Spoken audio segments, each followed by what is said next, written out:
Hola, ¿qué tal? Buenos días, amigos de Educarte Fiscal, bienvenidos nuevamente.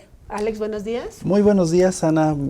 Bienvenidos sean todos ustedes que nos acompañan a una emisión más de nuestro programa. Y bueno, ¿cómo has estado, Anita? Bien, aquí extrañando a nuestro compañero, a nuestro amigo y compañero Luis, que en esta ocasión no estará con nosotros porque, bueno, está un poco indispuesto. Saludos, Luis, espero que te sientas mejor.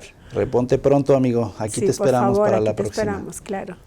Pues bueno, vamos a empezar, Anita. ¿Qué te parece si empezaremos por enunciar el tema del día de hoy, el cual son consecuencias fiscales por fallecimiento? Pareciera absurdo, pero a veces la gente o el pensar de la gente es también por morir me tengo que pagar impuestos. Sí, en ocasiones y en otras ocasiones pensamos, bueno, ya se murió, ya se acabaron los problemas, ya no pasa nada, ¿no? Ya olvidémonos del asunto y a otra cosa mariposa, pero en realidad no es así.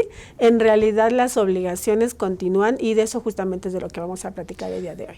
Exactamente, Anita. Conceptos como albacea, heredero, legatario, son conceptos que si bien no estamos del todo familiarizados con ellos, que si bien no los manejamos, no son de una plática común, sí es importante que sepamos qué función tiene cada uno de ellos a efecto de que podamos realizar los trámites necesarios al momento de que un familiar fallece. Evidentemente, cuando esta situación se da, pues tenemos una situación de tristeza en la cual a veces decimos, pues no tengo cabeza para estar pensando en este tipo de cuestiones. Sin embargo, es importante prevenir esta situación en la que todos nos veremos en algún momento. Es por eso, discúlpame, es por no eso que los especialistas muchas veces recomiendan que las personas que están relacionadas con el fallecimiento de contribuyentes, es decir, familiares cercanos, no sean quienes están involucrados en la administración, porque es un proceso muy complicado que deben de sobrellevar, además de sobrellevar el luto, el duelo, deben de llevar a cabo todo este tipo de actividades y sí resulta muy agobiante. Por eso a veces es recomendable que no sea la misma persona que está en duelo, que sea alguien diferente. Sí, por supuesto se recomienda, Ana. Sin embargo, todos debemos de saberlo y bueno, aquí es la razón por la que estamos el día de hoy. ¿Qué tipo de obligaciones nos establece la ley? En primera instancia vamos a hablar que el Código Fiscal de la Federación nos establece en su ley y en su reglamento, nos establece la obligación de presentar avisos en términos del Código Fiscal de la Federación y en términos de la Ley del Impuesto sobre la Renta nos da la pauta para presentar las declaraciones. Entonces, por una parte, tenemos la obligación de presentar avisos y por otra parte tenemos la obligación de presentar declaraciones del contribuyente que ha fallecido. ¿Es así, Ana? ¿Me equivoco? Sí, y en algún momento dirías, bueno, pero ¿cómo es posible, no? Si ya me morí, ¿cómo voy a presentar mis avisos? En realidad, sí, parece hasta cierto punto ridículo, pareciera que es incongruente, sin embargo, se debe de designar a una persona responsable para eso, una persona que sea la administradora de los bienes, derechos y obligaciones del contribuyente que ha fallecido.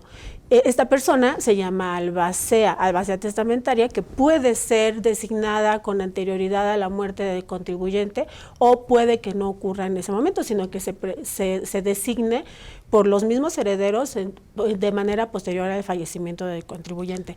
Pero es esa persona quien va a estar encargada de presentar todas las declaraciones y de cumplir y de en todo caso repartir la masa hereditaria.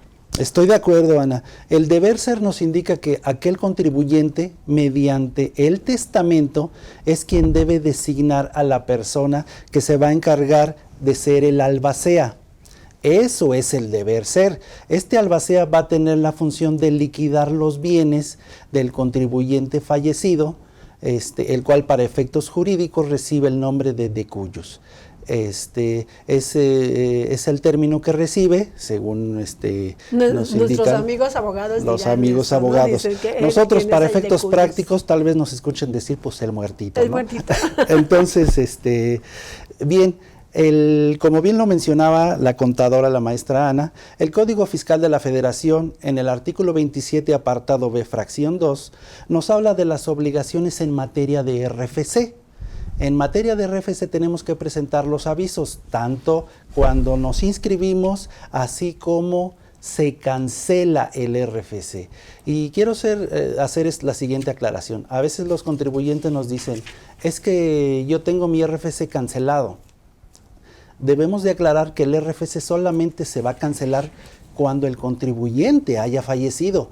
Probablemente el contribuyente se encuentre suspendido o sin obligaciones ante el RFC, pero eso no quiere decir que esté cancelado, simplemente está suspendido. La cancelación pues se va a dar al momento de que se presente la acta de defunción o en su caso se presente la apertura de sucesión y como ya lo dijo la maestra Ana, se designe al albacea. Sí, y en muchas ocasiones tenemos de tener en cuenta que la persona que va a ser designada como albacea es representante solidario de las obligaciones que haya dejado pendientes el contribuyente en el momento del fallecimiento. El artículo 26 del Código Fiscal de la Federación nos señala justamente esa parte. Los legatarios o sucesores del contribuyente van a ser responsables solidarios de sus obligaciones fiscales en el caso de que hayan quedado pendientes y por lo tanto el albacea debe ser quien designe si se va a cumplir con presentación de declaraciones, pago de impuestos, hacer la partición de la masa hereditaria y hacer todo lo concerniente para que el contribuyente ya pueda ahora sí descansar en paz, tanto de sus actividades normales como de sus obligaciones fiscales, ¿no? Y el artículo 27 del Código Fiscal de la Federación nos da el proceso, la forma en que debemos hacer este tipo de cumplir con estas obligaciones. El artículo 27, si estás de acuerdo conmigo, Alex, nos dice que se deben de presentar los avisos por parte del albacea o de la persona que queda responsable de esto y se tienen que presentar en el formato FX. ¿Es correcto? Alex. Sí, es correcto. El formato FX en donde se debe de dar aviso justamente de la fecha a partir de la cual el albacea se va a ser responsable de cumplir con las obligaciones fiscales. Y una parte muy importante que después de que el albacea haya aceptado el cumplimiento, esta obligación como albacea justamente. A la aceptación del cargo. A la aceptación del cargo, él tiene 90 días para presentar las declaraciones que hayan quedado pendientes. Sí, efectivamente, como bien lo mencionas, ahondando un poco en el artículo 27, apartado C, fracción 12 del Código Fiscal de la Federación, nos establece que la autoridad puede llegarse de información para ahorrarle al contribuyente fallecido o a la persona interesada presentar ese aviso de cancelación de RFC. Como bien dice la maestra Ana, ya nos escucharon hablar por una parte de cancelación de RFC, por otra parte de apertura de la sucesión, pero ¿cuándo es cuando se tiene que presentar o una o la otra? Vamos a hacer la aclaración. Un contribuyente que ha fallecido es necesario saber en qué régimen se encontraba tributando al momento de fallecer. Vamos a poner un ejemplo. Una persona que se dedicaba a que estaba inscrita en el régimen de sueldos y salarios y o de servicios profesionales, no necesita presentar la apertura de sucesión. O sí, de esto va a depender lo siguiente. La persona asalariada y el prestador de servicios profesionales tiene una relación jurídica, en este caso con su empleador, al momento de estar trabajando en una compañía, hay una relación obrero-patronal. Cuando el trabajador o el patrón fallecen, la Ley Federal del Trabajo establece que es una causa de terminación de la relación de trabajo. ¿Tiene lógica? Pues si yo ya no me presento a trabajar, esa relación ya no va a existir. En ese caso, solamente debemos de presentar aviso de cancelación al RFC. El otro ejemplo, tenemos una persona que presta servicios profesionales. Esa persona fallece, ya no hay materia jurídica para que se siga desarrollando esa actividad. Luego entonces también se cancela solamente el RFC.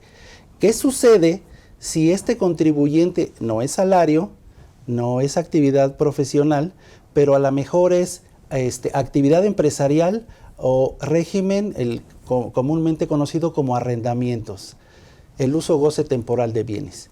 Ahí se entiende que hay una diferencia sustancial, que son los bienes económicos. ¿Cuál es esto? Una persona que se dedica a una actividad empresarial, compra y vende el artículo que ustedes quieran, se entiende que esos bienes al momento de fallecer deben de ser designados hacia los herederos o legatarios.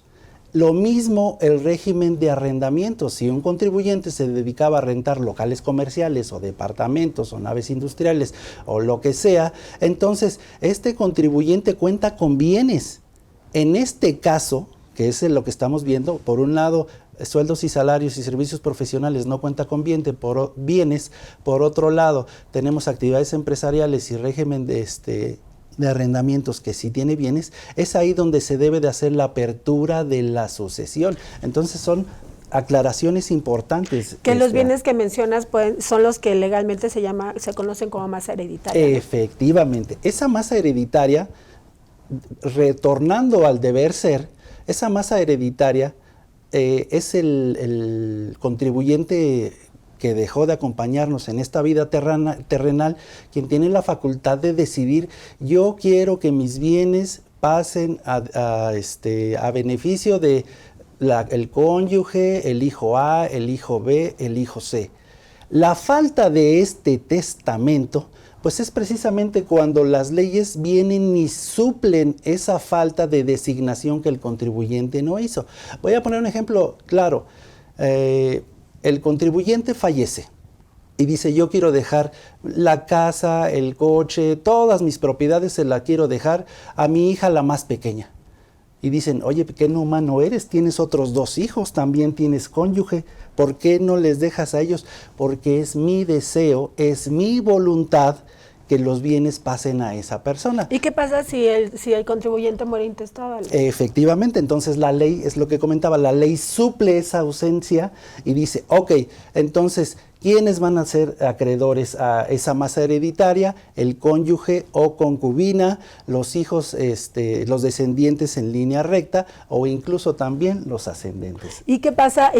La ley, el Código Civil Federal nos dice que son hijos o descendientes, hablando que cuando nos dice hijos, son aquellos que están reconocidos como tal, como hijos, incluyendo los hijos adoptivos, incluyendo las personas que están legalmente reconocidas como tal. Pero ¿qué pasa si son descendientes y no están reconocidos como hijos? Igual, de la misma manera,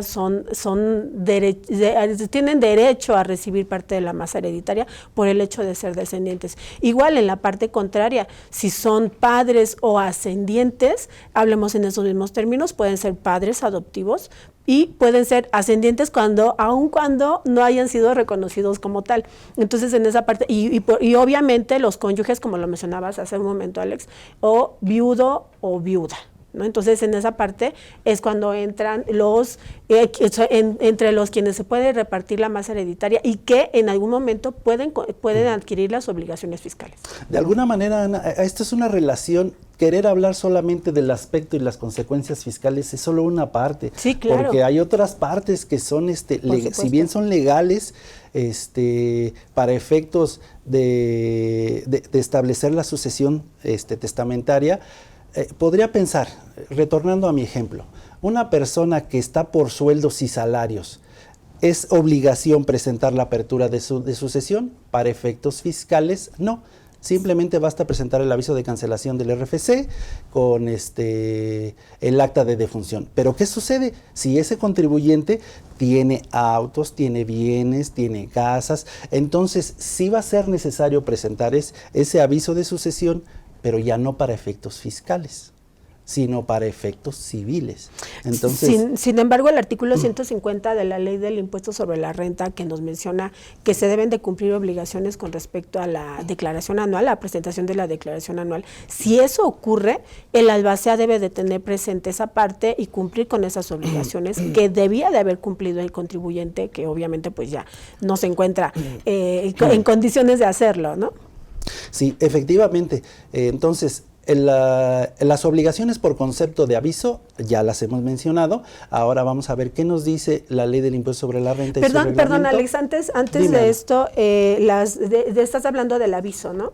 Del aviso, Del sí. aviso, pero en el reglamento de la resolución miscelánea fiscal. Ah, cierto. La resolución miscelánea fiscal en su regla, 2.5.3 para 2022, porque para 2021 era la 2.5.4. Para este año, 2022, menciona las facilidades en las cuales el contribuyente no está obligado a presentar ese aviso. En esos casos, cuando no está obligado a presentar ese aviso, es justamente cuando es asalariado, que es está inscrito en el régimen de sueldos y salarios, cuando está inscrito en el régimen de incorporación fiscal, que todavía está vigente. Todavía tenemos su espíritu por ahí nosotros, anda, ¿verdad? sí.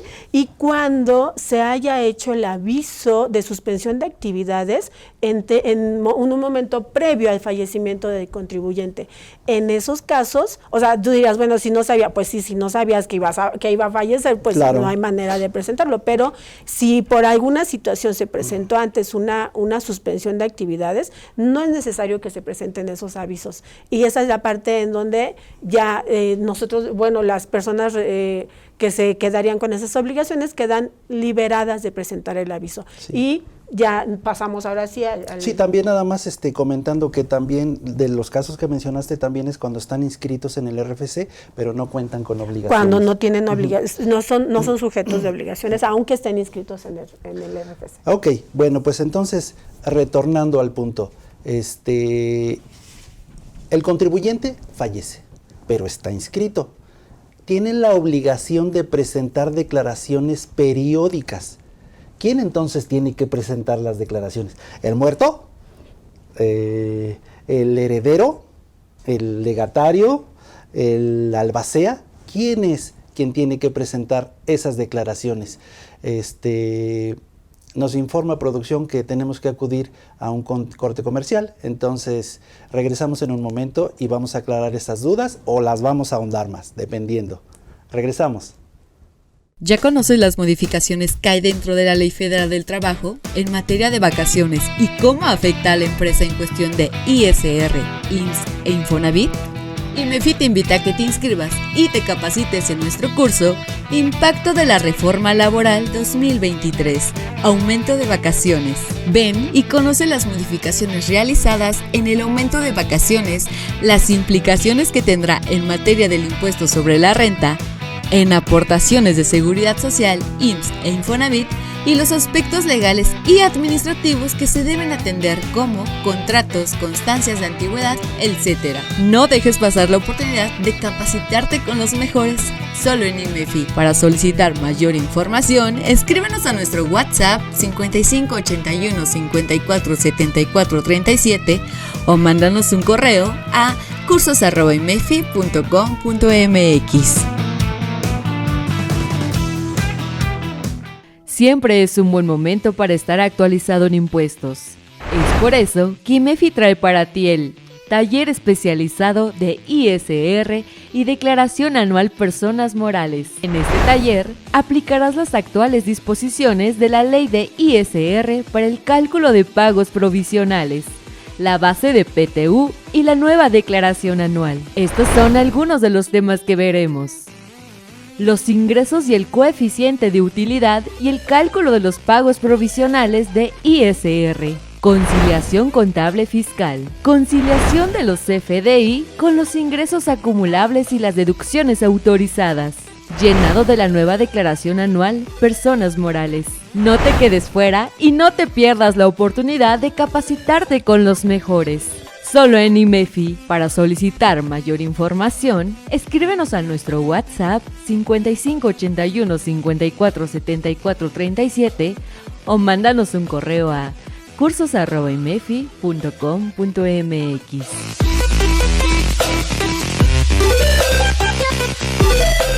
¿Cómo están, amigos? Quiero invitarlos al curso de obligaciones de prevención de lavado de dinero por arrendamiento de inmuebles. Si ustedes tienen arrendamientos que caen dentro del umbral de identificación de la ley antilavado de dinero, es muy importante que estén en este curso para que empiecen a cumplir en caso de no estar cumpliendo o revisen si están cumpliendo adecuadamente. Yo soy Javier Martínez, estoy certificado en la Comisión Nacional Bancaria y de Valores y en la Unidad de Inteligencia Financiera, y seguramente lo que vamos a ver en un curso de 3 horas les va a ser de mucha utilidad. Nos vemos ahí.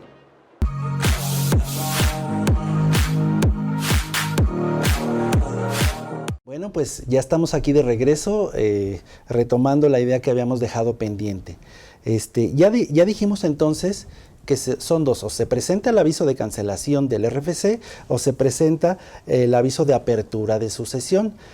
El aviso de apertura de sucesión tenemos el fundamento en el artículo 30 del reglamento del Código Fiscal de la Federación, fracción octava. Este representante legal es el que va a ser encargado de presentar las declaraciones por cuenta y nombre del RFC del fallecido. Es decir, aunque físicamente el contribuyente ya no se encuentra en este plano terrenal, su RFC, digamos que todavía se encuentra activo. Entonces, es ese RFC, esa firma electrónica, esos archivos de sello digital los que debemos de seguir utilizando, no el de la persona que sea el representante legal de la sucesión. Vale la pena aclarar eso. Y es la fracción novena del propio artículo 30 del reglamento del Código Fiscal de la Federación el que nos establece que se debe de presentar el aviso de cancelación al RFC cuando no se encuentre tributando en los regímenes que ya comentamos. ¿Quién lo presenta? Cualquier persona interesada puede presentar ese aviso. ¿Es así, Ana? Así, por supuesto. Y además tenemos que considerar que ¿qué pasaría en el caso de que el contribuyente haya dejado? Porque vaya, por ejemplo, en los regímenes de honorarios, que es actividad profesional, generalmente se van obteniendo los ingresos, o más bien se acumula una vez que se cobran los ingresos. Cuando se acumula, entonces cuando se tiene que presentar la declaración y pagar obviamente los impuestos. Si el contribuyente falleció antes de poder acumular esos ingresos, como nos decía el maestro Alejandro hace un momento, hay que seguir acumulando y declarando en el RFC de la persona que falleció para evitar cualquier situación de inconsistencias en sus declaraciones y que pudiera generar un crédito fiscal. Cuando ocurre después, de manera posterior, y que ya no se considera devengado por el contribuyente fallecido, entonces sí puede ser que lo tomen sus herederos o el albacea en el caso de que se quiera hacer la acumulación por otros términos. Sí, exactamente. Tratando de enriquecer el comentario que dijo la maestra Ana, efectivamente, vamos a poner un ejemplo claro. A ver, es un contribuyente de actividades empresariales, el cual está emitiendo CFDIs por las operaciones realizadas y pagando o presentando declaraciones en forma periódica mensual. A ver, ¿qué sucede? Este contribuyente fallece el día último del tercer mes del año. Vamos a decir que fallece en marzo, el día último. Es probable que haya facturado ingresos devengados. Digamos, hizo la factura en el mes de marzo, pero le pagan en abril. ¿Qué sucede con esos ingresos? Si bien el albacea es quien va a tener la obligación de declarar esos ingresos, ya lo dijimos, con el RFC del contribuyente fallecido. ¿Qué sucede con esos ingresos devengados en vida, pero que fueron cobrados después, valga la expresión, después de su muerte? Digamos, el muerto sigue cobrando, que es lo que nos daba risa, o sea, el muerto sigue pagando impuestos. Bien, es la ley del impuesto sobre la renta la que nos indica qué es lo que debemos de hacer. En el artículo 150 nos establece que se debe presentar los ingresos acumulándolos al RFC que todavía se encuentra activo de la persona ya fallecida. Pero tenemos una segunda opción y nos la marca el 261 del reglamento de la ley del impuesto sobre la renta. ¿Qué sucede? Tenemos dos opciones. Una, esos ingresos devengados antes de la muerte, cobrados después de la muerte, pueden ser acumulados al RFC del contribuyente fallecido y considerar el pago provisional como pago de impuesto definitivo. o bien podemos acumularlo a los herederos ahora sí son ellos los que tendrían que acumular esos ingresos, y aquí me detengo un poco para aclarar que si son ingresos por salarios, que si son ingresos por servicios profesionales, van a considerarse ingresos exentos para los herederos. Sin embargo, hay que declararlos. Pero supongamos que no es el caso, volviendo a nuestro ejemplo de actividades empresariales. Entonces, los herederos tendrán que acumular ese ingreso devengado por el RFC del contribuyente fallecido, pero acumulables al RFC de los herederos, considerando la parte proporcional de ese ingreso y obviamente acreditándose el ISR en forma proporcional. Entonces, esos son los dos caminos que debemos de tener para efectos de acumulación del ingreso. Tomando en consideración, estoy de acuerdo contigo, y tomando en consideración que en el momento en que el albacea acepta el cargo, ya tiene que ir presentando las declaraciones, pero antes de si el ingreso se acumula antes de que el albacea acepte el cargo, entonces se toma el RFC del contribuyente y se siguen presentando las declaraciones de manera normal en esos mismos términos, con base al RFC del contribuyente y siguiendo la secuencia de presentación de sus obligaciones fiscales. En el caso de que el albacea haya tomado o aceptado ya el cargo, entonces se hacen se da el procedimiento con base en lo que nos mencionabas hace un momento, y además hay que tomar en cuenta algo muy importante. Cuando son herencias por sueldos y salarios, por uso o goce temporal de bienes o por honorarios, y cuando es directamente a los herederos legales, entonces son ingresos que pueden considerarse exentos de acuerdo al artículo 93, fracción 22 de la Ley del Impuesto sobre la Renta, y son exentos en su totalidad. Esa parte es muy importante de que se considere, porque hay que designar exactamente cuáles son los ingresos, porque pudiera ser que el contribuyente tuviera ingresos por diferentes actividades, ingresos por sueldos y salarios, ingresos por actividad empresarial u otros, dividendos, enajenación, etcétera. Entonces, cuando son ese tipo de ingresos, habría que separar y ver cuáles ingresos son los que están exentos de impuestos sobre la renta y sobre cuáles se tiene que acumular y pagar el impuesto. En ese caso, los ingresos por los cuales se tendría que estar acumulando y que los herederos y las personas responsables de pagar sus impuestos deben de estar atentos, son todos aquellos ingresos por enajenación de bienes, adquisición de bienes, premios, dividendos, actividad empresarial. Esos son muy importantes que se tengan bien presentes y que los herederos estén conscientes de que se tiene que presentar declaración y en su momento acumular los ingresos para pagar el impuesto sobre la renta. Sí, es muy importante, Ana, coincido completamente contigo. A veces nosotros hablamos y platicamos aquí de lo que es el deber ser, pero ya en la práctica nos encontramos con una infinidad de casos que nos lleva, que a veces la ficción supera la realidad, ¿no? Sí, a veces el contribuyente fallece, pero a lo mejor es muy hermético y no sabe qué bienes tienen, los herederos no saben de qué bienes están hablando, ni de cuántas cuentas, y menos aún de saber de archivos de firma electrónica, sello digital.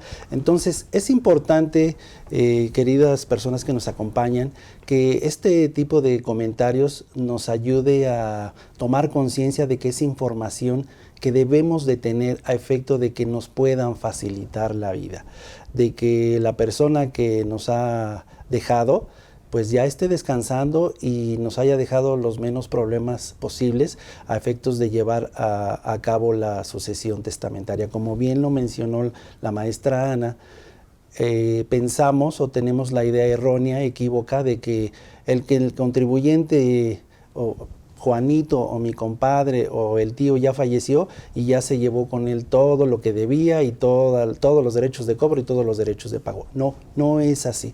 Desafortunadamente, todavía hay obligaciones que debemos de cubrir. El albacea tiene la función no solo de pagar los impuestos, sino de pagar las obligaciones a las que estaba obligado el contribuyente. ¿Cuál podría ser un ejemplo? Un contribuyente que tiene trabajadores, evidentemente al momento de su muerte, pues es una causal, como ya lo mencioné, de término de la relación laboral. Sin embargo, las cuotas al Seguro Social están devengadas, o sea, tenemos que pagar lo que ya se devengó en marzo, pagamos lo que se devengó en febrero. Entonces, son obligaciones que debemos estar conscientes de que se deben de cubrir. Sí, y obviamente, perdón que te interrumpa, Alex, obviamente todos esos compromisos que son financieros y que dejó pendientes el contribuyente, el dinero se toma de su masa hereditaria, de los recursos financieros que ella haya dejado en algún momento, y de ahí se toma el dinero para pagar las contribuciones que él haya dejado pendientes. Es muy importante también tener en cuenta que las cuentas bancarias siguen manejándose de manera normal. Obviamente el contribuyente fallece, pero las cuentas bancarias siguen abiertas de manera normal. En ese caso, el beneficiario de la cuenta bancaria es quien debe de empezar a tomar el manejo de esas cuentas, y obviamente se tiene que empezar a ver qué es lo que se va a hacer, porque no siempre se tiene presente el hecho de que la cuenta bancaria está todavía viva, digámoslo así, y que si no lo manejamos correctamente, el banco se puede quedar con los recursos. Efectivamente, podemos observar, a lo mejor un contribuyente que falleció tiene un saldo a favor en su declaración anual. Sí. Y se acercan los herederos y dicen, oye, ¿qué cuenta bancaria, qué clave bancaria pongo en la declaración para que me devuelvan? Y se les hace fácil decir, pues voy a poner la mía. Sí. Evidentemente la validación que da el SAT, pues no nos va a dar pauta para que esa devolución automática proceda. Se tendría que tomar la cuenta del contribuyente que falleció. Aunando a lo que comentó la maestra Ana, el artículo 26, fracción 18 del Código Fiscal de la Federación nos dice, son responsables solidarios con los contribuyentes, incluso los fallecidos, los albaceas o representantes de la sucesión por las contribuciones que se causaron o se debieron pagar durante el periodo de su encargo. Vean la consecuencia importante de esto. Y si es no por eso, perdón, Alex, es por eso que mucha gente declina el ser sí, exactamente. Hay que tener el conocimiento, como bien lo mencionas, Ana, de que es responsable solidario. O sea, lo que el contribuyente fallecido debió de haber pagado, ahora lo tengo que pagar yo, evidentemente tomando la base hereditaria para cumplir con esas obligaciones. Pero ¿qué sucede si no tiene ese conocimiento? Pues se distribuye la masa hereditaria y no se pagan esas obligaciones. ¿Y qué creen? Pues es responsable, solidario, el albacea o el representante. Y es muy importante, sí, y es muy importante porque cuando obviamente se cancela el RFC y se acaban las obligaciones fiscales de Cuyus en este caso. Así es. Pero si no se han cubierto las obligaciones fiscales, no se puede cancelar el RFC, entonces eso puede crear créditos fiscales que ya no solamente, obviamente la persona que falleció pues ya no tiene ninguna preocupación, pero quien se queda con eso son las personas que aceptaron ya sea la masa hereditaria o administrarla. Entonces, si no se ha cumplido con las obligaciones fiscales, mucho ojo, porque le va a crear créditos fiscales que de acuerdo al artículo 26 del Código Fiscal de la Federación, hace responsables solidarios a quienes aceptaron el cargo. Entonces, ya no va a ser la persona que falleció la responsable, obviamente, sino quienes aceptaron el cargo y quienes recibieron la herencia, que son los que van a tener que pagar o cumplir con las obligaciones fiscales. Entonces, ¿qué sugiero en un momento dado? Es ver opinión de cumplimiento, que esté satisfecha, que ella salga positiva y cumplir con las obligaciones tanto de Seguro Social, Infonavit, etcétera, todas las demás que se hayan tenido, para poder cancelar tranquilamente el RFC y acabar con todas las obligaciones fiscales de la persona que falleció. Sí, estoy de acuerdo. Evidentemente, si el RFC se encuentra activo en la base de datos del SAT, va a generar las invitaciones correspondientes, las declaraciones, la obligación de presentar las declaraciones. Entonces es importante tener eso en consideración para tomar decisiones y no tengamos algún problema posterior. Y yo me haría esta pregunta, Ana. Si la masa hereditaria vale, vamos a suponer, 100, pero las obligaciones contractuales y de pago del contribuyente fallecido es de 150, ¿hasta cuánto es la obligación de los herederos para cubrir esas obligaciones? ¿Los 150 o los 100 de la masa hereditaria? Evidentemente, solamente el monto de la masa hereditaria, ¿no? Y aquí quisiera hacer una aclaración ya en los minutos finales del programa, de comentarles cuál es la diferencia entre heredero y legatario. A veces pensamos que es lo mismo, pero para efectos fiscales no lo es. El heredero es aquel acreedor al total de la masa hereditaria. Y el legatario es cuando el contribuyente en vida: yo a mi hijo A le voy a dejar la casa de Las Lomas, a mi hijo B le voy a dejar el auto Jaguar modelo X, ¿no? Esa es la diferencia entre heredero y legatario, porque el legado se hace en vida y la herencia se hace efectiva al momento de que se liquida la sucesión testamentaria. Complementando tu idea, Alex, es tan sencillo: no hay legatario sin testamento. Si no existía un testamento previo, no puede existir un legatario. O sea, el legatario surge del testamento, a diferencia del heredero, que no es necesario que exista un testamento. Es heredero simplemente por cumplir con las características que marca el Código Civil y se acabó. Efectivamente. Pues bueno, no sé si tengas algún comentario más, Anita. No, creo que sería todo por lo pronto. Bueno, pues ha sido un gusto que nos acompañen el día de hoy. Recuerden, estamos aquí no porque seamos los mejores fiscalistas, sino porque tenemos el ánimo de sumar al conocimiento de todos aquellos que estén interesados. Ha sido un gusto que estén aquí. Mi nombre, Alejandro Valdés Ledesma. Me encuentran en alejandrovaldez@valdeziasoc.com. Ana. Igualmente, muchas gracias. Ha sido un gusto estar aquí y compartir la mesa contigo el día de hoy, Alex. Gracias, Ana. Y mi nombre es Ana María Ramírez Medina. Igual me encuentran en Ana Ramírez @cpacontadores.com.mx. A sus órdenes.